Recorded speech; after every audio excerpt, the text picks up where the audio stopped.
It feels so nice to be doing a sit-down video, and I cannot believe that it is the start of July. Half the year has gone by, which means it's time for me to do my first ever mid-year book freakout tag video. I'm just gonna go through and kind of just talk about what I've been reading and how this year's gone so far. I'll start off the bat by saying it's been the best reading year that I've ever had. Like, I am on track to meet my Goodreads goal of 80 books in a year. The most I've ever read in a year was last year, and that was 42. So I'm doing well. I've read 30 books so far this year, all of which have been fantasy romance or fantasy, minus 3 of them. And I have reviews for every book I've read except for a few already up on my channel. So I haven't put out a monthly wrap-up video or, just kind of like a dedicated sit-down review video since February.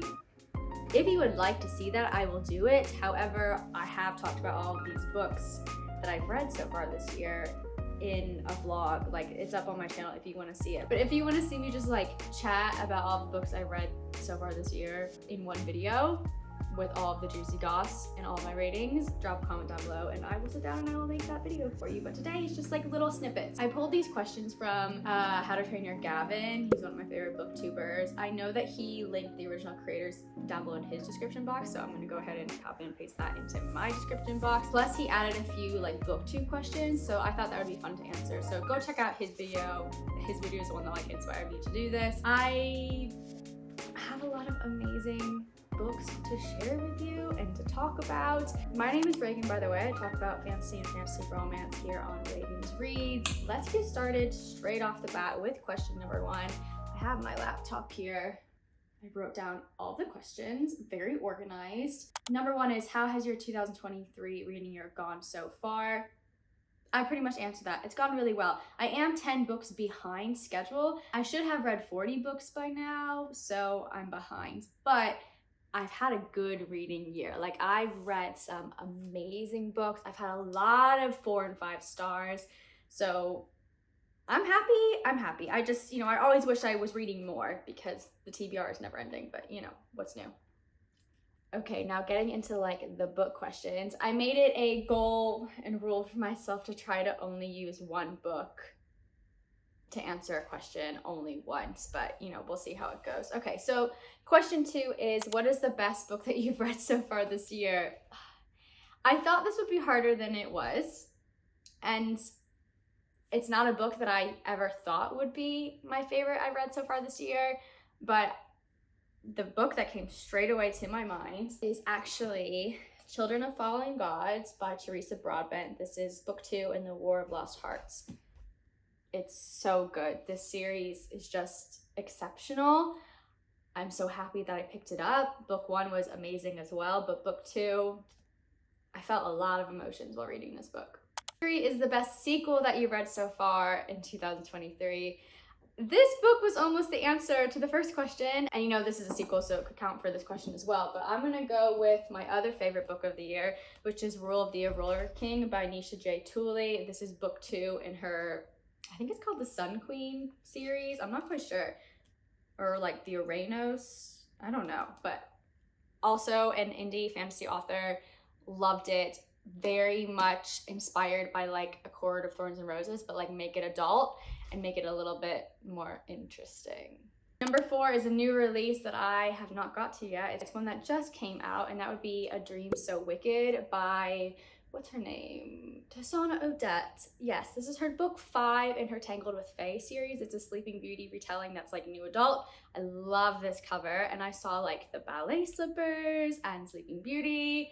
100% want to read this, so I need to pick it up at some point. Number 5 is a book that I am most excited for to come out in the second half of the year. I have 3, okay? These are the top 3 of all the books that could be on this list.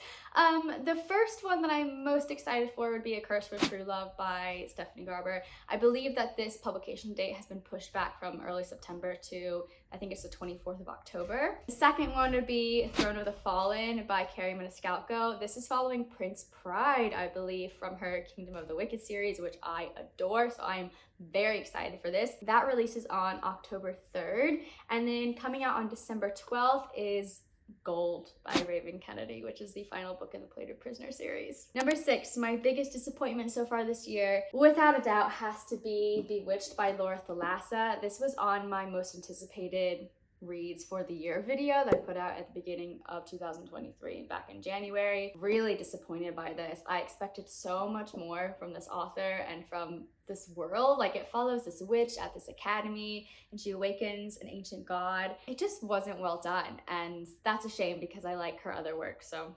that's, nothing else to say. The biggest surprise of 2023 so far, easy. Tower of Dawn by Sarah J. Maas. I was told that this book was not worth it, that it was not good, that I could skip it and just move into Kingdom of Ash. And plus I didn't like Cale, who I've called Cole my whole life. I've since been corrected on his name.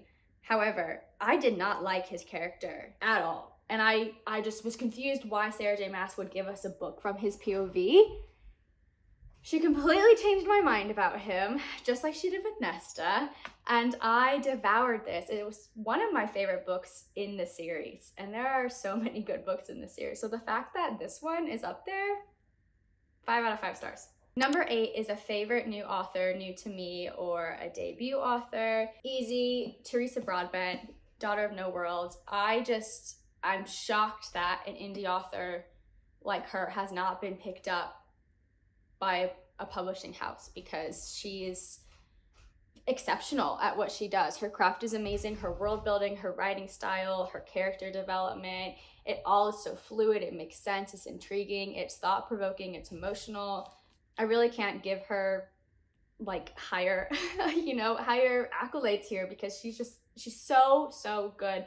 And I haven't even read her Serpent in the Wings of Night series, which is supposedly even better than this. So if I loved this, I guess the next series I read from her is going to be even better. And I do think that series is being picked up by Harper Voyager in the US, but I don't know. Just something I saw on Instagram this week. Number 9 is my newest fictional crush. There could be a few answers for this, but I'm going to go with my latest read, and that would be Ryan from Ledge by Stacey McEwen. This book was published by Angry Robot and just came out at the end of 2022. The sequel Chasm comes out in September, and I'm so excited to read that book. This is so underrated. I don't know why people aren't talking about it. I guess from the cover, like, you can't really tell that it's a fantasy romance, but it's very well done, and I believe that this is her debut book. So good. Ryan is he's sexy, he's thoughtful, he's strong, just the best, okay? Just the best in my fictional men. Number 10 is a book that made you cry. I got choked up in 2 books. One was Children of Fallen Gods, but the other one, and the one that made me cry first, and I hardly ever cry when reading books, it would be Kingdom of Ash by Sarah J. Maas. Wow, the beginning of this book, like the first 250 pages,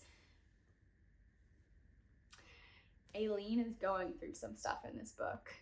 If you know, you know. And watching the love of her life try to get to her was so sad. And like watching her struggle was so sad. It made me choked up. I really loved it. Make me cry. I will always give a book that makes me cry 5 stars. Number 11. Okay, a book that you saw on TikTok that you regret reading. I usually don't fall for TikTok books. Usually. Especially when it comes to genres that I don't read. If it's fantasy romance, like, I will try it. If I can afford to buy the book and read it, I will. But I don't usually go for anything outside of fantasy romance when it comes to TikTok books. However, everyone was talking about Anna Huang. So I picked up King of Wrath, which is a contemporary billionaire romance. And I got 72 pages in, gave it to my husband for a laugh. He was laughing at this book. It's just not for me. I just found it really silly. I thought the plot was unbelievable. I couldn't continue on. Not worth it in my personal opinion, but again, it's not the genre that I typically go towards. Number 12 is the most beautiful book that I've bought so far this year, and I have purchased many books, from book box subscriptions, Fairy Loot specifically, Waterstones exclusive editions, indie books, but I mean, guys, there really is no comparison here to any other book. It has to be my Fairy Loot exclusive editions of Crescent City. And if you watch me unbox these, like, I nearly cried. They're so stunning. And like the slipcases, oh God. Number 13 says, what are the books that you need to read before the end of the year? One comes straight away to my mind, and it is House of Sky and Breath. We all know, if you've been here for a while, that this has been a journey for me. I own like 9 editions of this book. Still haven't read it. Have to read it. Have to dedicate my life and soul to this book. I will do a spoilery reading vlog of it. I am going on a summer break at the end of this month, so I'm hoping I can just like sit at home and do this and do nothing else. But other than that, I have an entire video that I put out in January called my 2023 Do or Die reading challenge list, and it's all the books and series that I want to read by the end of the year. It's not going well, okay? It's not going well, so yeah. Okay, number 14 is getting into like booktube questions, which I think is fun because since July of last year, so I guess exactly 12 months ago, I started taking this channel more seriously and pushing out content more regularly and just having, I guess, a better time editing videos. And I don't know, it took me a while to get over like the insecurity and fear of like putting videos out on YouTube to be judged. But you know what? I talk about books on this channel, so it's not that deep, you know? And I have grown to like really love doing this. So I'm gonna answer these questions. Number 14 is, what is your favorite video you've made so far in 2023? This was tricky because I feel like every video that I put out, I like more and more. And I think I'm coming, as I said, to like feel less insecure about doing videos, and I'm getting faster and better at editing, although I still have a lot of problems with audio and stuff, but that's because I film on my phone. Like I don't actually have a vlogging camera, but one day, hopefully I will have that. But my favorite video so far, I have 2. The first one would be my barn shopping vlog that I did with my mom and my husband that I put out last month. I had so much fun doing this, and I was looking forward to shopping at Barnes & Noble for 2 years since I've, been back to America. I love that video. I just love looking back and watching those memories.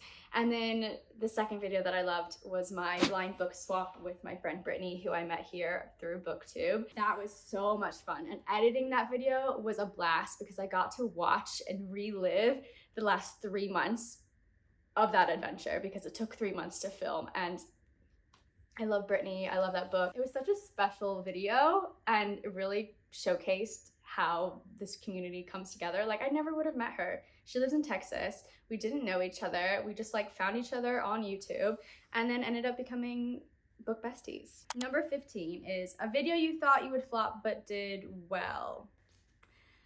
I suppose just like anytime I put out a vlog, I'm never sure if it's going to do well or not, but I love filming them. It's easy for me to pick up the camera and start filming throughout my week because I do work full time for a few different companies. So my schedule is all over the place, and doing a sit down video can be tricky. So vlogging is like my preferred method of videos at the moment. It used to not be that way, but I'm never sure if people are going to like my vlogs.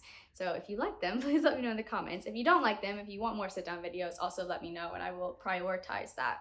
Number 16 is any upcoming videos that you're excited to make. I'm actually going to Italy at the end of August, and I'm gonna be reading a book in Italy. I'm excited. The last travel reading vlog I did was Budapest for Valentine's Day in February. If you want to check that out, I'll link it up above and down below. I love traveling. I love exploring new countries and just bringing a book along. Just, I don't know what I'm gonna read for that video. If you have a recommendation that's like an Italian fantasy setting book, please recommend.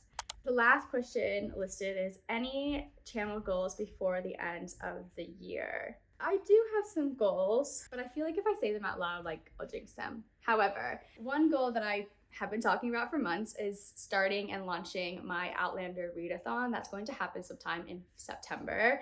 I will put out the announcement video with all of the descriptions and like challenges and stuff in the upcoming month. And then I've been thinking about possibly opening up a Patreon account for exclusive content. So if you're interested in that, let me know. I have a bunch of ideas for it. I've written it down, I've outlined it. I just need to actually consider whether or not it's something that people would want. And then in general, it's just to continue building a community of like-minded readers. That's my favorite part about this channel, is just meeting you guys and talking in the comments and chatting with you through Instagram and stuff. Like, it's literally the highlight of my day every single day. That is it for the mid-year book tag video that I have for you today. I hope you enjoyed it. If you want to do this tag, please, by all means, do it. Consider you tagged from me. Let me know how your reading year has gone so far. What are you looking forward to most at the end of 2023? Like, what do you want to have look back on and thought, yeah, like I accomplished that with my reading? I think for me, it's reading a higher volume of books, but also being happy while I read them. For instance, I didn't even mention this in the question number 1. I have scratched my Daddy Wrath TBR jar. Like, you haven't seen a video from me for that series since probably March, because I just don't do well with forced reading. I don't do well with TBRs. I have like, this is my TBR, like my library is my TBR, and what I'm in the mood for dictates what I read. So I just want to continue that and not feel guilty about not reading something on a list that I've written down for myself that like no one cares about, you know, like no one cares if I read from that list. So why am I putting stupid pressure on myself, you know? Anyway, if you made it to the end of this video, thank you so much. Like and subscribe, and let's drop a, what should we drop? Should we drop a palm tree emoji for making it to June/July, which is the middle of the year, which is summer where I am at? If it's not summer where you're at, drop a snowflake emoji. Let me know in the comments down below where you're watching from. I love you, and I will see you in the next video very soon. Bye.